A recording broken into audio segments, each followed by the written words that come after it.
The zipline tour in Belito is an eco-adventure which you get to experience from a bird's eye view. On this adventure, you get to slide along steel zipline cables from platform to platform across the Samboya River using approved full-body safety harnesses and equipment. The best part of the slide is getting a parachute attached to you.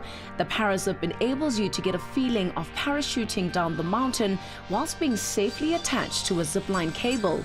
Nothing could be more fun. The zipline tour is also closely situated to Growth Point Kings Park, the home of the Sharks. Many Sharks and Springboks have been unearthed by the Sharks Academy. The Sharks Academy is in its 16th year of existence. What makes us singularly different is that we believe in long-term player development. We focus on the individual, on his strengths and his weaknesses, and obviously try and take him to the maximum of his potential while with us.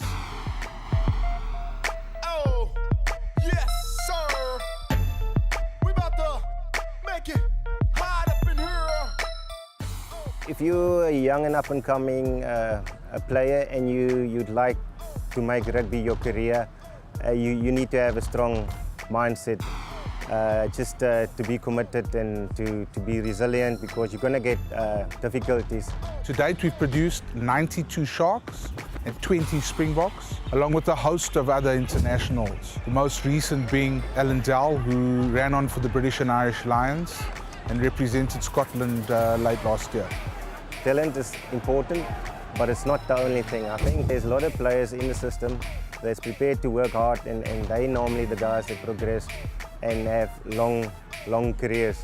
The Academy produces certainly our under-19s and under-20s, and I think what it also does, it also helps our club rugby system, because a lot of the Academy players that maybe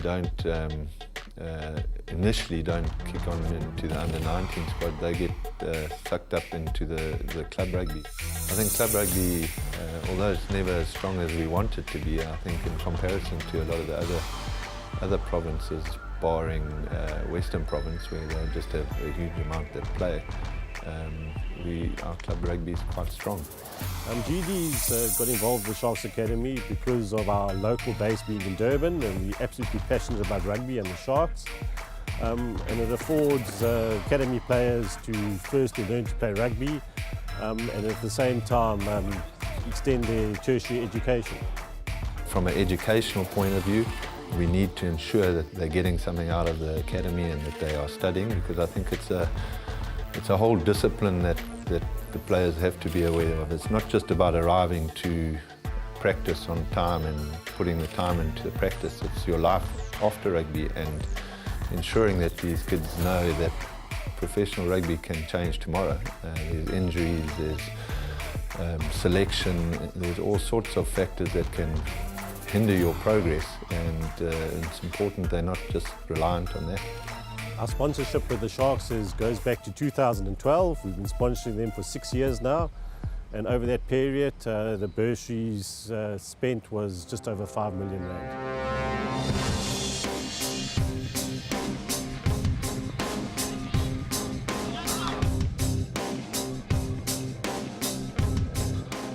I was fortunate to participate in the Kersney Festival in 2008. So I played 3 games there. So after the last game, they give away bursaries for the best forward and the best backline player of the tournament. I was fortunate enough to get that award, but I was still in grade 11, so they had to give it to someone else. But then I got a Sharks contract, a junior contract instead for 2010. So that's how I got to the academy. I came to the academy in 2014. After the Kersney Festival in 2013, I played for my high school there, Westville Boys High.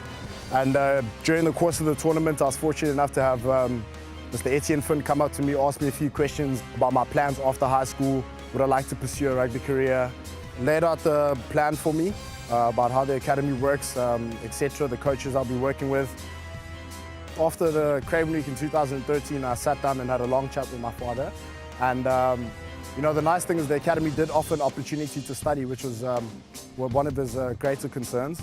But he said if I'm not happy, if I don't like it after a year, it's okay. He'll pull me out and put me straight back in varsity. But you know, I loved it when I was here, made sure that I did the hard graft, And yeah, so he kept me in here, I guess. Academy helps us very much in terms of time and everything. They schedule our lectures and our time on the field very perfectly. So yeah, it's, although it is quite tough, it will take one individual to know what they want and just to stay focused. But yeah, I'd say the setup is brilliant, it's great. Like my mom always tells me that I can play rugby no matter how good I am, but I have to have a backup option. Since it's a very physical sport, so you don't know what might happen. You might be playing your last game tomorrow. So yeah, studying is very important because yeah, you're gonna need it because rugby is not a lifetime sport. At some age, we're gonna have to retire, so it's very good for us to have that backup plan, something to fall onto when we're done with the career.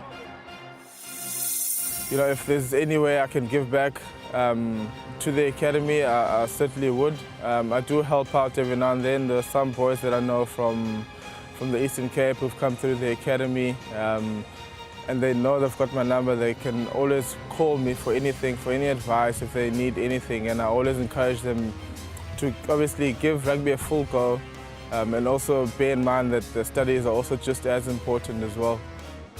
When you enter the system, it does not matter if you played for a Tier 1 school or one of the stronger provinces at Craven Week. Everyone is given equal opportunity to develop, to play, to learn, and the best, the hungriest, invariably come out at the top.